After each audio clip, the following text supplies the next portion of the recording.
Hola queridos amigos, les saluda su amiga Julio Ochoa de Nieves. Un gran saludo desde Barcelona, Venezuela. Es un placer para mí volver a estar con ustedes el día de hoy en su espacio radial de Evidencia Sur Sin Fronteras. El día de hoy tenemos un excelente tema sobre la gloriosa visión de José Smith. Acompáñenme a conocer más sobre este interesante tema del día de hoy. Iniciaremos con esta pregunta. La gloriosa primera visión de José Smith ocurrió el 26 de marzo de 1820.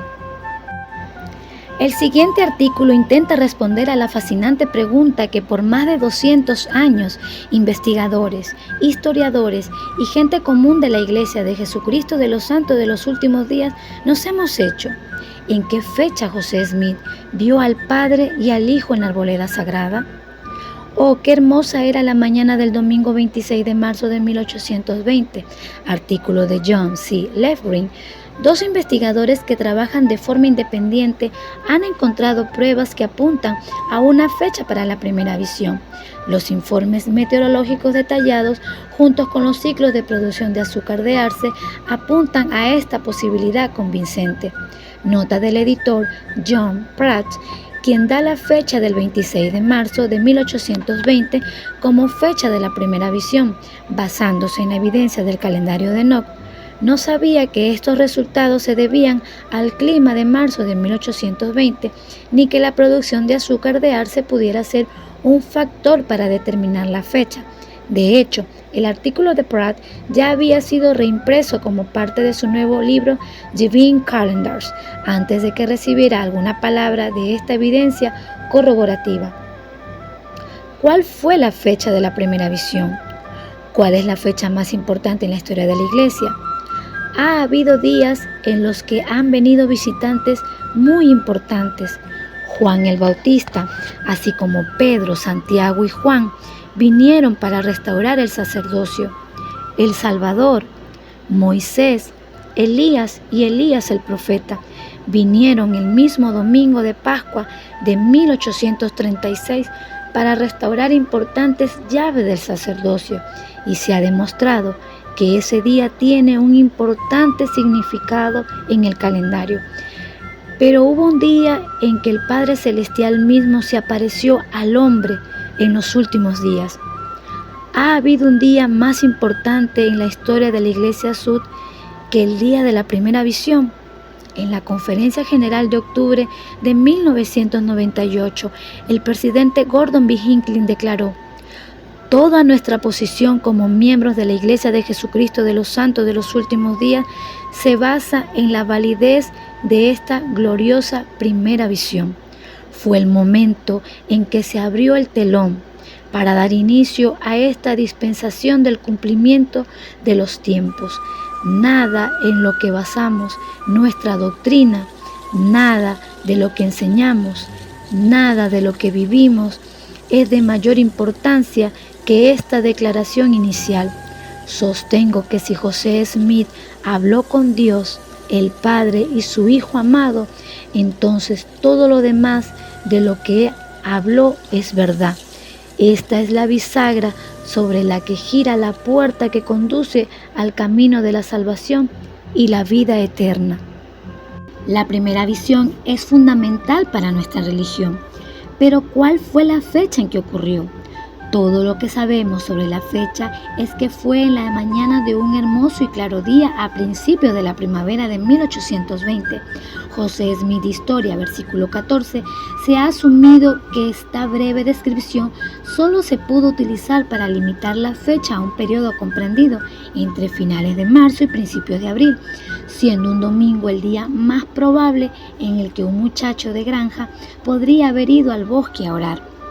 La revista Meridian ha publicado un artículo de Dr. John Pratt en el que se afirma que la evidencia del calendario de Enoch implica que con mucho la fecha más probable para la primera visión fue el domingo 26 de marzo de 1820. Cuando me enteré de la fecha propuesta, mi interés en este problema se reavivó de inmediato. Hace 2 décadas aproximadamente, en la época en que se publicó mi libro April 6, Se me ocurrió que la primera visión podría haber sucedido el 6 de abril de 1820. Sabiendo que la visión había tenido lugar en un hermoso día, busqué registros meteorológicos para verificar si esa fecha era al menos una candidata. Para mi deleite, descubrí que se habían mantenido registros meteorológicos detallados a solo 80 millas de Palmira. Pero para mi decepción descubrí que había nevado la noche anterior, el 6 de abril, y que había estado nublado y helado todo ese día. No continué con el audio, así que cuando me enteré recientemente de la fecha propuesta por Pratt en marzo, envié inmediatamente los archivos nacionales, los microfilms del diario meteorológico que dieron como resultado los resultados publicados aquí. Intentemos ahora identificar el día preciso de la primera visión del profeta José Smith. Mi enfoque se divide en dos partes. En primer lugar, hagamos una selección de todos los días plausibles de principios de la primavera que se identifican a partir de los registros meteorológicos originales de 1820. En segundo lugar, del conjunto de días posibles, consideremos la producción de azúcar de arce, los que nos lleva a identificar el domingo 26 de marzo de 1820 como el día más probable para que haya ocurrido la primera visión. Clima de principios de primavera de 1820. Según el relato de José Smith, hay 5 condiciones que se relacionan con la época de la primera visión. 1. En la mañana. 2. Un hermoso. 3. Un día claro. 4. A principios de la primavera. 5. De 1820. José Smith Historia, capítulo 1, versículo 14. Utilizando estas condiciones, ofrezco los siguientes criterios para seleccionar un conjunto de días posibles de un diario meteorológico de 1820 que satisfagan su declaración. Estos son los criterios de selección. Mañana es un momento después del amanecer y antes del mediodía. Esto significa que examinaré las condiciones meteorológicas que se informan para la mañana. Hermoso es una indicación de una temperatura moderada y sin viento fuerte. Propongo buscar mañanas en las que la temperatura sea superior a 40 grados Fahrenheit sin viento fuerte. Despejado se relaciona con el cielo. En las mañanas de los días posibles no hay nubes, ni nieve, ni aguanieve, ni lluvia. Primavera en América del Norte es marzo, abril y mayo. Para mi examen propongo que a principios de primavera significa un momento que es después del 1 de marzo y antes del 15 de abril. De 1820 significa un día del año 1820. Mi investigación comienza en el extremo oriental del lago Ontario, a principios del siglo XIV. Sackett's Harbor, New York, era un centro de construcción naval para la Armada de los Estados Unidos durante la Guerra de 1812. Este lugar desempeñó un papel importante en la defensa de la frontera norte de los Estados Unidos de la invasión británica. Sackett's Harbor fue en su día la sede de 1/3 del ejército del país y 1/4 parte de su armada. En 1820, el Dr. Wheaton era un oficial y cirujano que estaba destinado en el 2º Regimiento de la Infantería de los Estados Unidos, en el cuartel de Madison de Sackett's Harbor. Estaba ubicado en una bahía donde el río Negro desemboca en el lago Ontario, en unas 80 millas de Palmira. Sackett's Harbor y Palmira se encuentran generalmente en el mismo sistema meteorológico, que está influenciado y homogeneizado por el lago Ontario. En el momento de la asignación del Dr. Wheaton, el cirujano general de los Estados Unidos exigía a los oficiales médicos que llevaran diarios meteorológicos en el cuartel de Madison en 1820. El Dr. Wheaton observó y registró las temperaturas y las condiciones meteorológicas de cada día, 7 a.m., 2 p.m. y 6 p.m. Al final de cada mes enviaba sus informes meteorológicos a la oficina del cirujano general en Washington, D.C. En 1953, la Oficina Meteorológica de los Estados Unidos recopiló registros climatológicos y solicitó a la Administración Nacional de Archivos y Registros que microfilmara los diarios meteorológicos como parte de este esfuerzo. Se incluyeron los diarios meteorológicos originales del Dr. Wheaton de 1820 del cuartel de Madison. Este registro es la fuente para determinar las condiciones climáticas diarias y seleccionar un conjunto de días posibles para la primera visión. El registro se incluye en su totalidad en las notas al final de este artículo con la columna de las temperaturas y el clima matutino que se muestran en las reproducciones adjuntas de la imagen del microfilm. El clima para principios de primavera se muestran las temperaturas a las 7 a.m., así como si el clima estaba despejado, amarillo, nublado, lluvioso, nevado o gris. El mes de marzo de 1820 llegó como un león. Durante las 2 primeras semanas de marzo hubo 5 días de nieve con una acumulación total de 23 pulgadas. Durante estas 2 semanas solo hubo 3 de las 42 lecturas de temperatura por encima del punto de congelación. Parece apropiado excluir la primera mitad de marzo de cualquier consideración para la primera visión.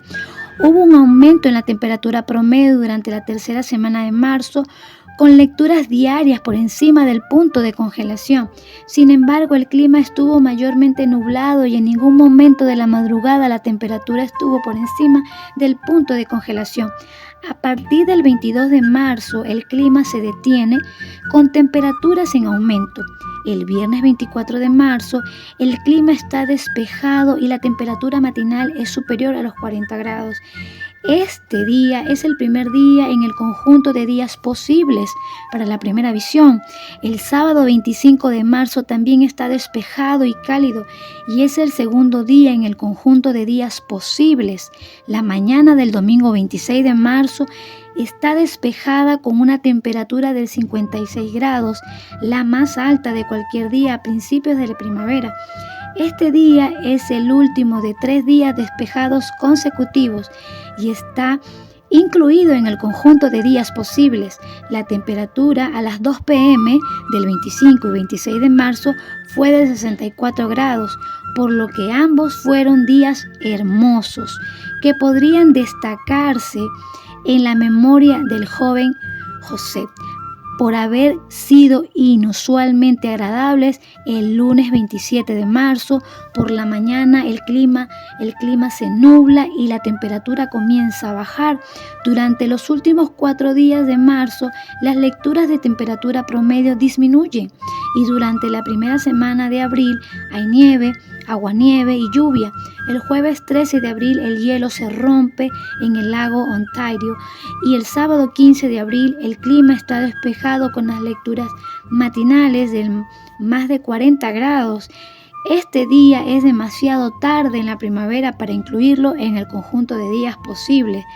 Ahora pasemos a una breve descripción de cómo se produce el jarabe de arce que indicara que los 2 primeros días probablemente habrían sido días de trabajo largos y arduos para producir jarabe de arce.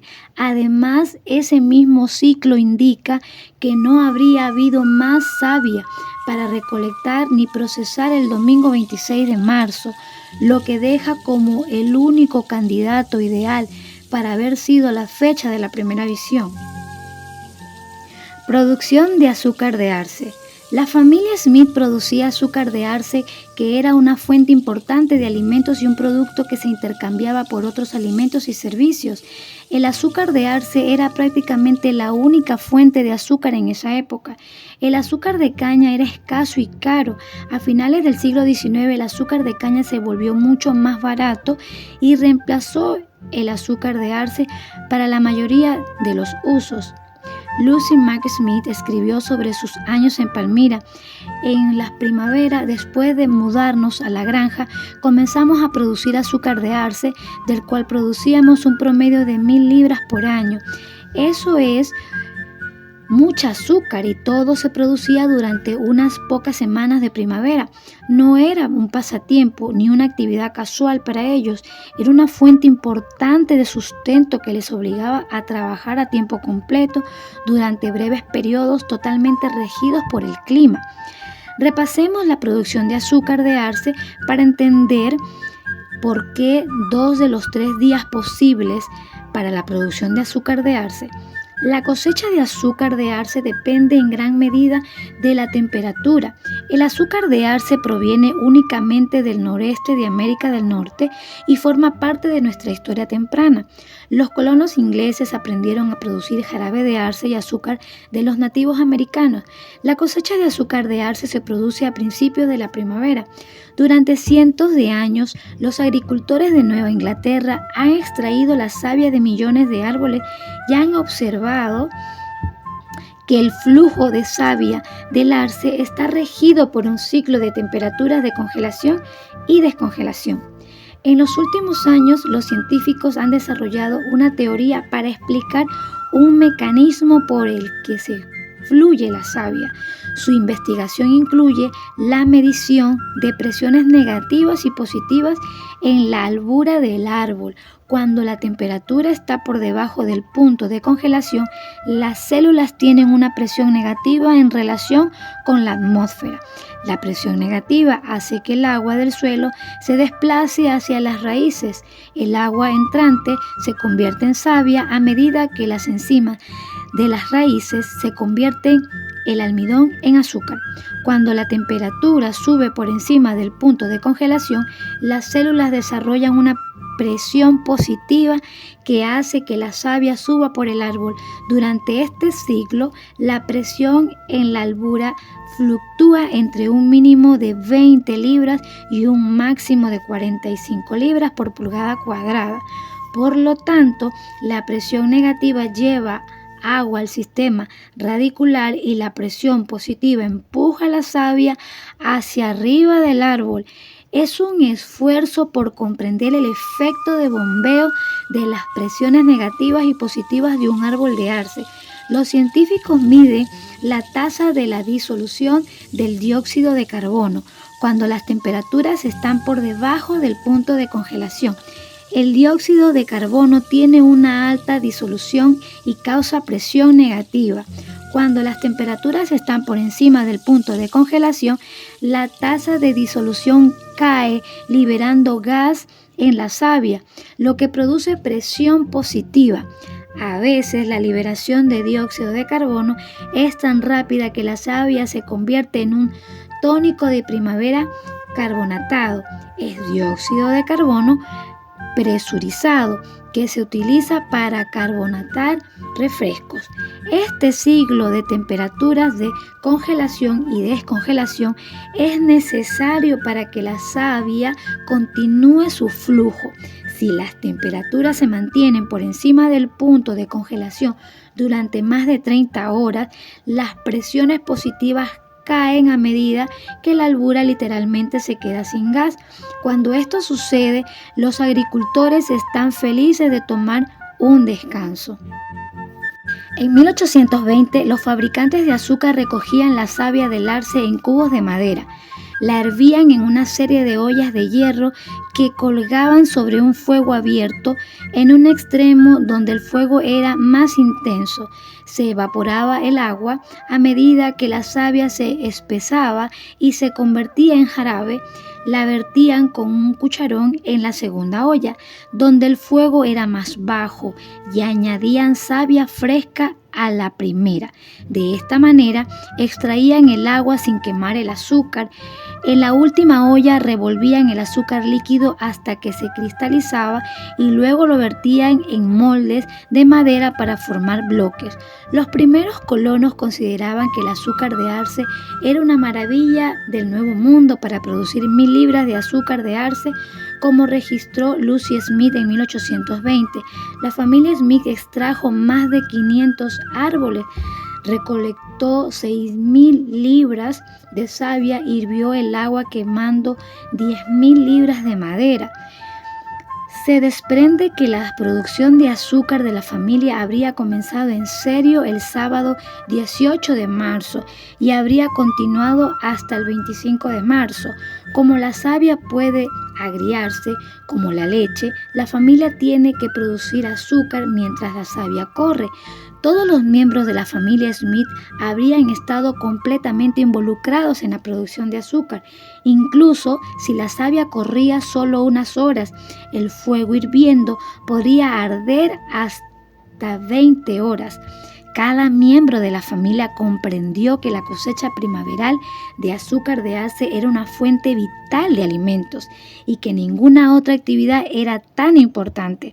El sábado 25 de marzo, a más tardar al mediodía, las temperaturas habrían estado por encima del punto de congelación durante más de 30 horas y la savia del arce habría dejado de fluir. Los fuegos hirvientes habrían tenido que ser alimentados durante el resto del día para terminar el proceso.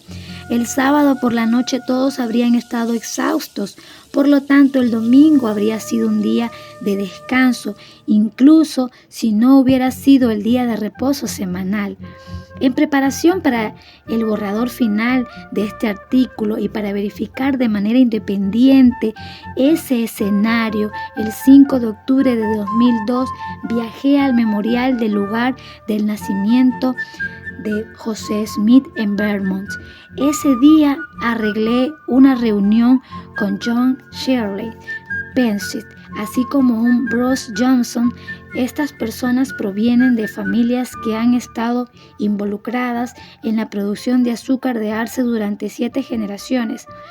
Tienen experiencia de primera mano con los efectos de la temperatura y el clima tiene en la producción de azúcar cada primavera durante los últimos 50 años. Estos habitantes de la Nueva Inglaterra han azucarado y conocen el intenso esfuerzo que se requiere para recolectar y hervir la savia. Les presenté copias de los diarios meteorológicos de marzo y abril de 1820 y les pedí que describieran lo que la familia Smith habría hecho para producir 1000 libras de azúcar de arce. Su revisión de los diarios meteorológicos identificó que la primera producción comenzó el domingo 5 de marzo. Calcularon que la producción duró un día y produjo menos de 1/4 parte de azúcar de la temporada. La segunda producción comenzó el lunes 13 de marzo y duró 2 o 3 días. Esta carrera produjo más de 1/4 parte de azúcar de la temporada. Para ellos era evidente que la gran carrera comenzó el sábado 18 de marzo y que la savia se extendió hasta el viernes 24 de marzo. Dijeron que durante esta carrera la familia Smith habría mantenido el fuego encendido durante 24 horas al día hasta el sábado y que habría producido aproximadamente la mitad del azúcar de la temporada. También dijeron algunos miembros de la familia habrían trabajado hasta 20 horas al día mientras intentaban seguir el ritmo del flujo de la savia para que no se agriara. Afirmaron que ninguna otra cosecha o actividad agrícola es tan intensa y exigente como la producción de azúcar de arce. De este modo verificaron la conclusión. Un detalle, una nota de uno de los varios relatos de José sobre la primera visión implica que en efecto habría estado cortando de madera el día anterior. El editor Pinsworth Gaston visitó Nauvoo en 1843 y entrevistó al profeta. Su versión de lo que dijo el profeta incluyó lo siguiente: salí inmediatamente al bosque donde mi padre tenía un claro y fui al tocón donde había clavado mi hacha cuando dejé de trabajar y me arrodillé y oré diciendo: oh Señor, ¿a qué iglesia me uniré? Si ese relato es exacto, pareciera indicar que la hacha había quedado allí el día anterior y que había estado talando árboles con ella. Esos árboles habrían sido utilizados como leña para hervir el azúcar. Mis queridos amigos, combinando toda esta evidencia, hubo 3 días de principios de primavera en los que el clima se consideró posible para la primera visión. En los 2 primeros días, la familia Smith casi con certeza habría estado totalmente ocupada en la producción de azúcar de arce. En el tercero de esos días, no habría habido más trabajo que hacer en la producción de azúcar de arce y habría sido un día de descanso. Ese día coincidió con el domingo, el día de reposo semanal. Por lo tanto, es un día que se indica como mucho más probable que cualquier otro día para la primera visión.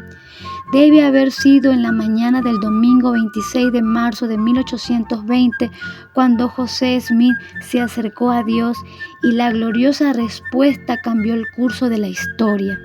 La breve declaración de que el maravilloso acontecimiento ocurrió en la mañana de un hermoso día claro, a principios de la primavera de 1820, fue suficiente para señalar el día exacto en que ocurrió. Muchas gracias, queridos radioescuchas, por estar conectados el día de hoy y disfrutar de este tema en su espacio radial de Evidencia Sur Sin Fronteras. Se despide de ustedes su amiga Julia Ochoa de Nieves. Nos vemos hasta la próxima.